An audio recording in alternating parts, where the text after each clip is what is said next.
சென்னை தலைமைச் செயலகத்தில் முதலமைச்சர் விஜய் தலைமையில் நிதிநிலை குறித்த ஆலோசனைக் கூட்டம் நடைபெற்று வருகிறது. இதில் நிதித்துறை செயலாளர் உள்ளிட்ட முக்கிய அதிகாரிகள் பங்கேற்றிருக்கிறார்கள். இதுகுறித்த விவரங்களை செய்தியாளர் பாண்டியராஜன் வழங்க கேட்கலாம். பாண்டியராஜன், விவரங்களை சொல்லலாம்.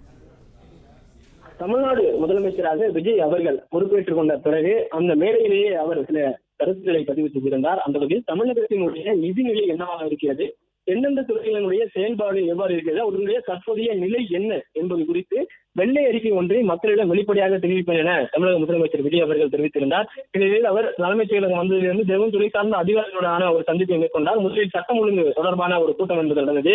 இன்று காலை 10 மணிக்கு தமிழக முதலமைச்சர் விஜய் அவர்கள் தலைமைச் செயலகம் வந்தார். அதே நேரத்தில் இன்று தலைமைச் செயலகத்தில் நடைபெறக்கூடிய ஒரு கூட்டம் ஏற்பாடு செய்யப்பட்டிருக்கிறது. முதலமைச்சரின் செயலாளர்கள், நிதித்துறை செயலாளர்கள் உள்ளிட்டவர்களுடனான ஒரு ஆலோசனை என்பது நடைபெற இருப்பதாக சொல்லப்பட்டிருக்கிறது. மாநில அரசின் நிதிநிலை குறித்த கூட்டம் தற்போது தலைமைச் செயலகத்தில் நடைபெற்று வருவதாக சொல்லப்பட்டிருக்கிறது.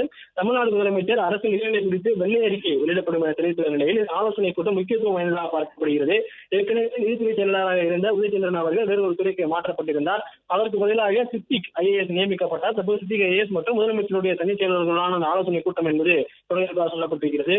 அரசினுடைய திட்டங்களை செயல்படுத்த ஒதுக்கீடு செய்ய வேண்டியுள்ள நிதி குறித்தும், துறை வாரியாக செயல்படுத்தப்பட்டுள்ள திட்டங்களுக்கு ஒதுக்கீடு செய்யப்பட்டுள்ள நிதி குறித்தும் விரிவான ஆலோசனை மேற்கொள்ள இருப்பதாக சொல்லப்பட்டிருக்கிறது.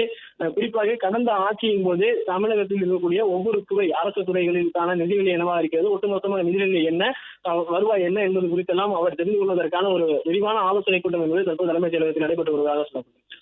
பிளே ஸ்டோர் மற்றும் ஆப் ஸ்டோரில் இருந்து பாலிமர் செயலியை QR கோடு மூலம் பதிவிறக்கம் செய்யுங்கள். செய்திகளை உடனுக்குடன் பெறுங்கள்.